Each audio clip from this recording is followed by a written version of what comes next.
Ça ne marchera jamais avec les hommes si vous faites ça. Bonjour à toutes, c'est Fabrice Julien, coach et auteur, expert en séduction depuis 2010 et dans cette vidéo, je vais vous expliquer tout ce qu'il ne faut pas faire parce que si vraiment vous faites ça, ça ne marchera jamais avec les hommes, c'est impossible. Je vous dis tout juste après l'intro les amis. Mais avant de commencer, je vous offre un guide gratuit sur la séduction ainsi qu'une série de conseils gratuits eux aussi par email. Pour les recevoir, si vous êtes intéressé, c'est très simple.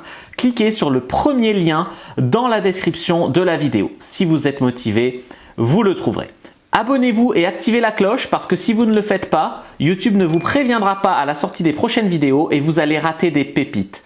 Mettez un like pour me faire savoir que vous pensez que cette vidéo est utile et pour que j'en fasse d'autres comme ça ou sur ce thème-là. Si vous pensez que ce contenu est utile, partagez-le en public ou en privé, je comprendrai. Vous pouvez aussi me laisser un commentaire, je les lis tous et j'y répondrai avec grand plaisir. 1. C'est vos peurs. Vos peurs, c'est vraiment ça qui va faire fuir les hommes.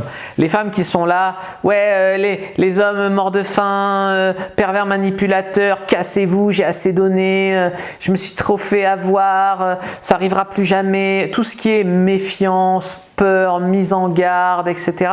Ça fait baigner dans une telle mauvaise énergie que c'est très difficile d'avoir une relation saine en ayant ces fondations-là.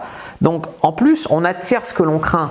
L'homme qui va te faire du mal, il va sentir ta peur et c'est là qu'il va pouvoir s'engouffrer en se faisant passer pour un mec bien et finalement en te pigeonnant parce qu'il te dira ce que tu veux entendre et il va t'embrouiller. Alors qu'un mec bien, il va juste faire « elle n'est pas prête » et il va te nexter.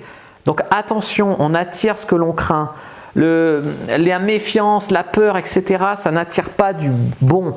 Et en plus, c'est communicatif. C'est-à-dire que si tu as un mec bien et que tu arrives avec de la peur, de la mise en garde, de l'attention, etc., le mec, tu vas le crisper. Et si tu le crispes, il ne va pas avoir envie d'être avec toi. Donc ça, c'est la première chose. Si tu le fais, ça ne va pas marcher avec les mecs. Deuxième chose, c'est la mauvaise estime de soi.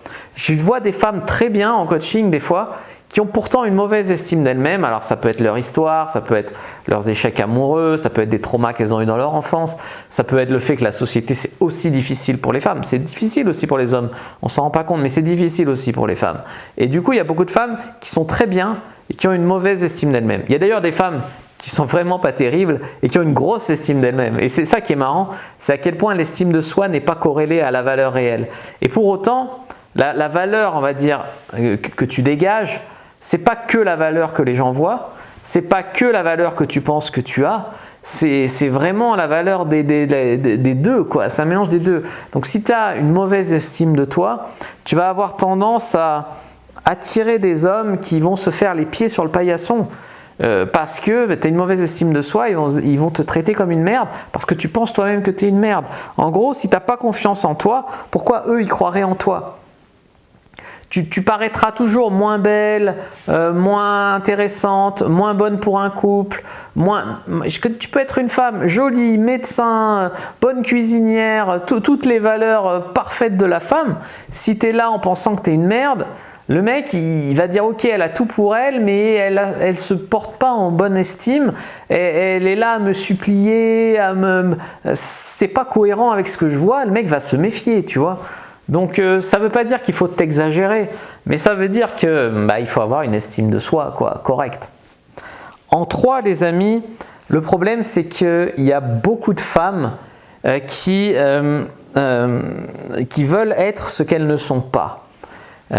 Par exemple, elles vont vouloir correspondre à une certaine image que la société leur dit. Je veux être comme la sœur Kardashian, je veux être qu'une fille empowerment comme Brenda. Je veux dire, moi Brenda, elle voudrait sûrement pas de moi, mais moi je voudrais pas d'elle. Voilà, ça c'est clair, c'est net, c'est dit. Voilà, elle voudrait pas de moi parce que je suis arrogant et je voudrais pas d'elle parce que je voudrais pas d'elle. Donc tu vois, et on veut des fois correspondre à une image que la société te dit ça fait bien d'être ça, ça fait bien de ça, ça fait bien de ça. Mais en fait, c'est pas toi, ça te correspond pas, c'est même pas bien, c'est même pas la réalité. Et du coup, tu essayes de vouloir être ce que tu veux pas et du coup, tu peux attirer que des hommes qui te correspondent pas. Tu vois, parce que t'es pas toi-même aligné. En 4, les amis, c'est vouloir ce qui n'est pas pour nous et repousser ce qui est pour nous. Il y a des femmes comme ça qui vont vouloir, moi j'en connaissais une qui voulait qu'un mec qui soit grand sportif, grand surfeur, qui soit médecin, soit ingénieur, parce que son père il tolérerait pas qu'un mec soit pas médecin, il n'y a que des médecins dans la famille, puis qu'il soit grand parce que son père est grand et elle voudrait pas que le mec soit plus petit que son père, et ci et ça. Et du coup, la checklist qu'elle avait pour son mec, c'était pas un mec qui la rendrait heureuse elle, c'était un mec qui finalement serait admis par son père. Elle a clairement des problèmes avec son père, tu vois. Et donc du coup, elle cherchait quelque chose, mais pas pour elle. Et du coup, elle voulait quelque chose qui n'était pas pour elle, finalement. Pour elle, mais qui n'était pas pour elle. Et elle a repoussé, moi notamment, des mecs qui auraient sûrement très bien traité, qui lui auraient offert une belle vie, avec qui ils seraient peut-être allés loin, qui étaient peut-être mieux qu'elle sur le papier. Mais c'est elle qui l'a repoussé, tu vois. Elle a repoussé des choses qui auraient été bien pour elle, pour s'orienter vers des mecs qui peut-être checkaient la liste de son père, soi-disant la sienne, mais qui finalement la rendaient pas heureuse et qui c'est compliqué, c'était toxique, c'était machin, il était toujours là à se plaindre, c'est des pervers narcissiques, ils me traitent mal, ils me trompent, ils me machin. Et en même temps, elle a une part de responsabilité, c'était elle qui leur donnait ce pouvoir sur elle, qui tolérait ça parce qu'il correspondait à la checklist, qui repoussait des mecs qui n'étaient pas ça parce qu'ils ne correspondaient pas à la checklist, et voilà. Aussi, qu'est-ce qui peut finalement faire que ça ne marchera pas avec les mecs si vous faites ça? Répétez un schéma dysfonctionnel. Peut-être que vous avez eu un modèle de parents qui était dysfonctionnel, peut-être que vous avez eu des traumas dans votre enfance, peut-être que vous apprenez pas de vos erreurs, peut-être que voilà, et tout ça, ça reproduit un schéma qui fait que ça marche pas, ça marche pas, ça marche pas, ça marche pas, ça marche pas. Souvent, on dit que soit on fait comme ses parents, soit on fait le total contraire, mais dans les deux cas, on n'est pas soi-même. Il faut trouver qui on est. On n'est ni ses parents, ni le total opposé pour faire chier ses parents, tu vois. Donc, il faut trouver vraiment qui on est. Et après, il y a toutes celles qui ça peut pas marcher. Je me revendique folle, je me revendique fille à problème, je me revendique fille malsaine, toxique, hyper féministe, misandre. Il y a des femmes qui se revendiquent misandres.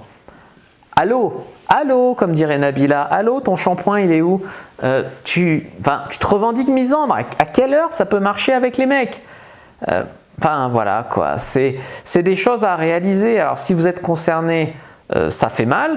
Si vous n'êtes pas concerné, ça fait rigoler ou vous dites c'est évident, mais croyez-moi, ça concerne des centaines de milliers de femmes en France, quoi.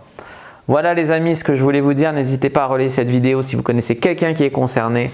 Ça peut aider moi et cette personne. N'hésitez pas à commenter, liker, c'est très important. Moi je vous dis à bientôt et que le Dieu de la séduction soit avec vous les amis.